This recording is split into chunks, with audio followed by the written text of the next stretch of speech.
Assalamualaikum warahmatullahi wabarakatuh. Selamat pagi anak-anak. Apa kabarnya hari ini? Alhamdulillah. Baiklah, sebelum memulai pembelajaran kita pada hari ini, marilah kita bersama-sama membaca doa. Berdoa, mulai.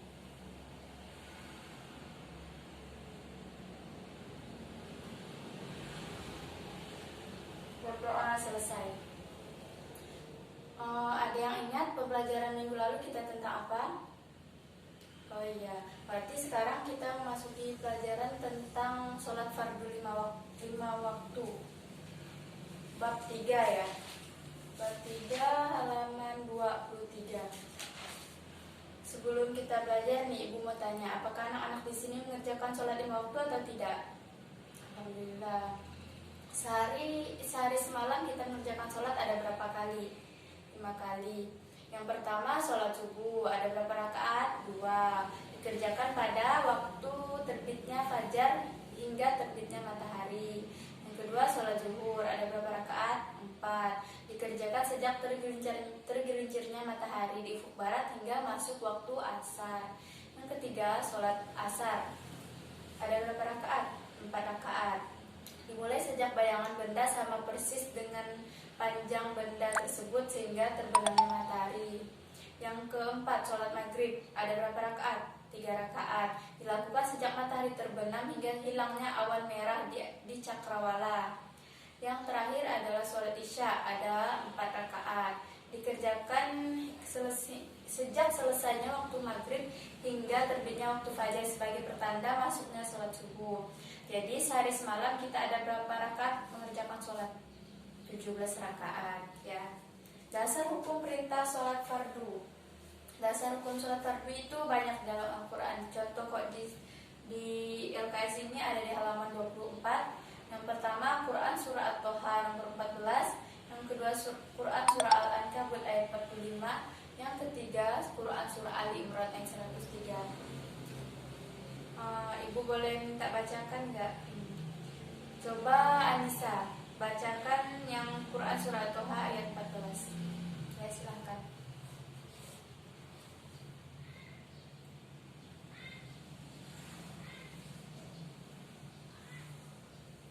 Bagus. Yang artinya, sungguh aku ini Allah, tidak ada Tuhan selain aku. Maka sembahlah aku dan laksanakan sholat untuk mengingat aku. Quran surah Toha ayat 14. Pengertian sholat fardu itu ada yang tahu tidak? Pengertian sholat secara etimologis itu berarti doa. Adapun secara terminologis adalah seperangkat perkataan dan perbuatan yang dilakukan dengan beberapa syarat tertentu, dimulai dengan takbir dan diakhiri dengan salam. Pengertian sholat ini mencakup segala bentuk sholat yang diawali dengan takbiratul ihram dan diakhiri dengan salam. Syarat-syarat sholat fardu itu ada syarat sah dan syarat wajib. Yang pertama, Ibu jelaskan yang syarat wajib dulu. Syarat wajib itu yang pertama apa? Islam, baligh, kemudian berakal, kemudian telah masuk waktu sholat, dan yang terakhir suci dari hadas dan nifas. Hadas itu hadas kecil dan hadas besar. Kalau hadas besar itu seperti apa? Darah haid perempuan. Kalau nifas itu darah orang yang habis melahirkan, yang darahnya lama keluarnya, lama berhentinya. Kemudian syarat sah sholat. Syarat sah sholat itu yang pertama suci dari hadas, baik hadas kecil maupun besar. Yang kedua suci badan, pakaian dan tempat sholat dari najis. Yang ketiga menutup aurat. Aurat laki-laki itu dari mana? Dari pusar hingga lutut. Sedangkan aurat perempuan adalah seluruh badannya dan telapak tangan. Seluruh badannya kecuali muka dan telapak tangan. Jadi perempuan sholatnya pakai mukena. Yang terakhir menghadap kiblat, sebab sholat tidak akan sah jika tidak menghadap kiblat. Kemudian rukun sholat. Rukun sholat itu ada berapa? Rukun sholat itu ada 13 ya. Yang pertama niat, kedua berdiri untuk sholat bagi yang mampu, ketiga takbiratul ihram, keempat membaca surah Al-Fatihah, kelima ruku dengan tumakninah, keenam i'tidal dengan tumakninah, ketujuh sujud dengan tumakninah, Ke-8, duduk di antara dua sujud dengan tumanina. Ke-9, duduk tasyahud akhir. Ke-10, membaca tahiyat akhir. 11, membaca sholawat atas Nabi SAW, kemudian mengucapkan salam, dan yang terakhir tertib.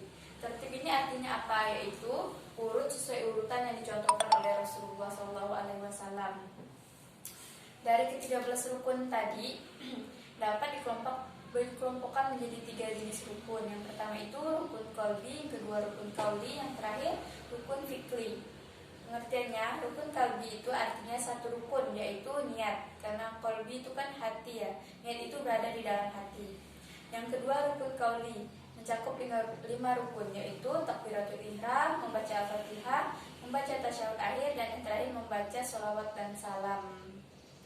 Kemudian rukun fikri, yaitu mencakup 6 rukun, yaitu berdiri, ruku, i'tidal, sujud, duduk di antara dua sujud, dan duduk tasyahud akhir.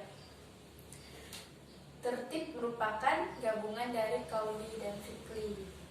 Sunnah sholat. Apa arti sunnah sholat? Sunnah sholat adalah sesuatu yang lebih utama dikerjakan, tapi jika tidak dilakukan, tidak sampai membatalkan atau menyebabkan sholat tersebut tidak sah. Sunnah sholat itu terbagi menjadi 2, yaitu sunnah ab'ad dan sunnah hayat. Sunnah ab'ad adalah sunnah yang apabila tidak dikerjakan harus mengganti dengan sujud sahwi. Adapun hal-hal yang termasuk sunnah ab'ad adalah: yang pertama, duduk tasyahud awal. Kedua, duduk di saat tasyahud awal. Ketiga, membaca sholawat atas Nabi Muhammad SAW pada tasyahud awal. Yang keempat, membaca sholawat atas keluarganya pada tasyahud awal. Dan yang terakhir, membaca doa qunut, yaitu membacanya sewaktu bangkit atau berdiri dari ruku pada rakaat kedua di sholat subuh. Sunnah hayat apa artinya? Sunnah hayat artinya sunnah yang apabila ditinggalkan dengan sengaja atau tidak, maka tidak disunahkan sujud sahwi. Sunnah hayat ini sangat dianjurkan untuk dikerjakan agar menambah banyak pahala. Sunnah hayat itu contohnya, yang pertama, mengangkat kedua tangan sejajar dengan bahu ketika bertakbiratul ihram, ketika akan ruku, ketika bangkit dari ruku, dan ketika berdiri setelah tasyahud awal. Kemudian meletakkan tangan kanan di atas tangan kiri di bawah dada dan di atas pusar. Yang ketiga, membaca doa iftitah dilakukan sebelum membaca ta'awuz. Keempat, membaca ta'awuz sebelum membaca surah Al-Fatihah dengan perlahan-lahan. Kelima, membaca amin setelah membaca surah Al-Fatihah. Yang keenam, pandangan mata tidak melampaui jari telunjuk. Ketujuh, memperpanjang rakaat pertama dari rakaat yang kedua. Kedelapan, mengeraskan bacaan Al-Fatihah dan surah pada waktu sholat jariyah. 9, merendahkan suara pada sholat dan dipelankan bacaannya, yaitu pada sholat zuhur, asar, dan di rakaat ketiga pada sholat maghrib, dan di rakaat keempat pada sholat isya. Ke-10, merenggangkan kedua tangan dari lambung saat sujud dan ruku. 11, membaca sami Allahu liman hamidah sewaktu bangkit dari ruku. 13, membaca takbir pada setiap perpindahan antara rukun. 14, mendahulukan kedua lutut, kemudian kedua tangan, hidung, dan kening jika hendak sujud. 15, iftirashi, yaitu duduk di atas tumit kaki pada duduk setelah sujud dan pada tasyahud awal, kecuali pada tasyahud akhir. Maka disunahkan duduk tawaruk, yaitu memasukkan kaki kiri ke kaki kanan dengan posisi di atas paha. 16, doa ketika duduk antara dua sujud. 17, duduk istirahat, yaitu duduk sebentar setelah bangun dari sujud yang kedua dalam rakaat pertama dan rakaat ketiga. 18, mengucapkan salam kedua. 19, membaca doa setelah tasyahud akhir sebelum salam. 20, menolehkan wajah ke kanan dan ke kiri ketika mengucapkan salam. Kemudian pembahasan yang terakhir yaitu tentang perkara-perkara yang membatalkan sholat. Yang pertama, meninggalkan salah satu rukun sholat atau memutuskan rukun sebelum sempurna dilakukan. Yang kedua, tidak memenuhi salah satu dari syarat sholat seperti berhadas dan terbuka aurat. Yang ketiga, berbicara dengan sengaja. Yang keempat, banyak bergerak dengan sengaja. Kita bergerak dalam sholat itu paling banyak hanya dibolehkan 3 kali ya, tidak boleh lebih. Kalau lebih dari 3 kali itu batal. Kelima, makan dan minum. Keenam, menambah rukun fikri seperti sujud 3 kali. Kemudian tertawa, adapun batuk bersin tidaklah membatalkan sholat. Yang terakhir, mendahului imam sebanyak 2 kali. Ini khusus bagi makmum. Baik, bagi anak-anak apakah ada yang ingin ditanyakan? Silakan. Gak ada nih yang mau ditanyakan. Baiklah, kalau gak ada, coba anak-anak kerjakan tugas kognitif yang di bawahnya. Ini ada 5 soal esai. Coba anak-anak kerjakan ya, nanti ibu periksa. Ini tentang sholat. Semua jawabannya ada di yang ibu jelaskan tadi ya, ada di LKS. Ada 5 soal.